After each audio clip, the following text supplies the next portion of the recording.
Auzubillahiminashaitanirrajim. Bismillahirrahmanirrahim. In our previous lecture, we discussed the difference between scalar quantities and vector quantities and negative of vector. Today, we will discuss the resultant and equilibrium vector. So, student, resultant vector is a vector, yeah, it is the sum of all the vector being considered. It is the sum of all vector. The equivalent vector is the same magnitude as that of the resultant, but it is opposite in direction. It is opposite in direction. Okay, these are the examples of resultant vector. See it. It is a first vector and it is a second vector. After join this, we will get a resultant vector. In this figure, see this. It is a first vector and it is a second vector. When we will join it, we will get a resultant vector. Okay, student? In this figure, this is a first vector and this is a second vector. When we will join this, we will get a resultant vector. We will get a resultant vector. It is also like a same case. So, resultant vector, the process of combining two or more than two vector to produce a single vector having the combined effect of all vector, is called the resultant vector. See this? It is the first vector, second vector, third vector. When we join this, we will get a resultant vector. It is the first vector, it is a second vector, it's a third vector. When we join it, we will get a resultant vector. See this, it is first vector, it is second vector, it's a third vector. When we will join these three vectors, we will get a resultant vector. It is the first vector, it is second vector, it is third vector. When we will join this, we will get a resultant vector. Okay, student? Addition of vector. Vectors can be added by following ways: head to tail rule, rectangular component method, and parallelogram method we will discuss in intermediate level. So let's move towards head to tail rule. Head to tail method or graphical method is one of the easiest method used to find the resultant vector of two or more than two vectors. Okay, student, choose a suitable scale for the vectors so that they can be plotted on the paper. Draw a representative line of vectors such that the tail of coincide with the head of the vector. So, head to tail method, it's a vector A and it's a vector B. Okay, student? The vector B starting from the head of the vector. See this? The vector B starting from the head of the vector A. The vector drawn from the tail of A to the head of the B. The sum of vector A and vector B is A plus B.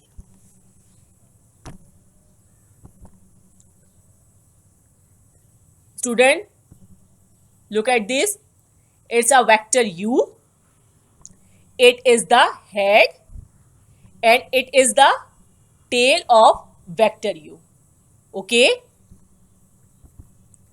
When we join the tail of the vector B to the head of the vector first, we will get a resultant vector. Okay, student? See this?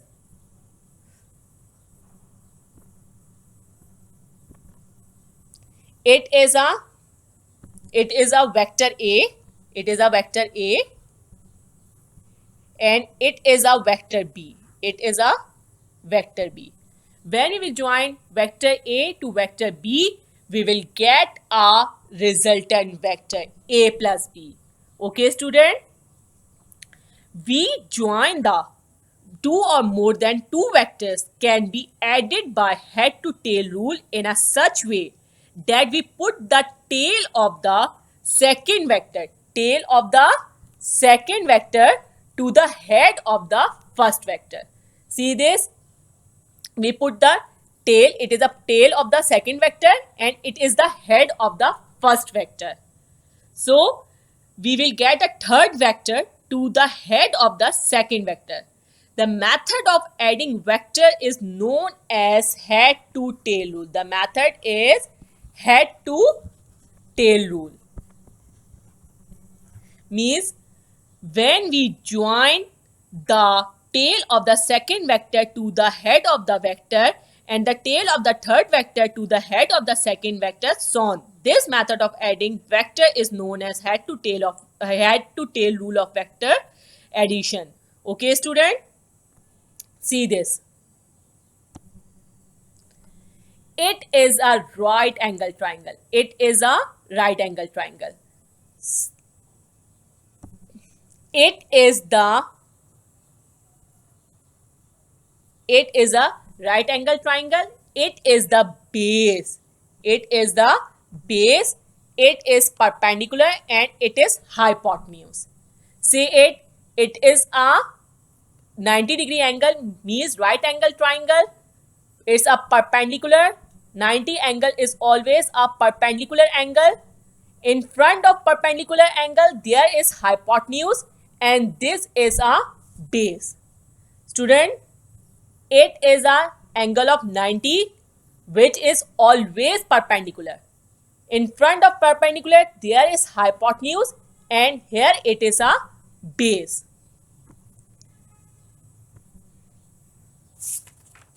Trigonometry is an important branch of mathematics. It deals with the relationship between angles and side of triangle. A right triangle is one that contains an angle of 90. Which contains an angle of 90. So, here are the some formulas of trigonometric ratio. Sine theta equal to perpendicular upon hypotenuse, cosine base upon hypotenuse, tangent perpendicular upon base. The inverse of sine is cosec, which is also known as cosecant. The inverse of cosine is sec. The inverse of sine is sec. And inverse of tangent is cot theta. Say this. Tangent is equal to perpendicular upon base. So it is the inverse. So base upon perpendicular. See this. The inverse of sine theta is cosec. The inverse of sine theta is cosec. Sine theta is equal to perpendicular upon hypotenuse and cosec is the inverse of sine, so it becomes hypotenuse upon perpendicular. Okay, student? These are the some trigonometric ratios. Sine 30 is equal to 1 upon 2. Sine 30 is equal to 1 upon 2. Sine theta equal to under root 2 upon 2. Sine 60 is under root 3 upon 2. Sine theta equal to 1. Yeah, means sine theta is equal to 90, theta is equal to 60, theta equal to 45, theta equal to 30. You have learned it. Okay, student? Jazakallah. We will meet in our next class. Allah Hafiz.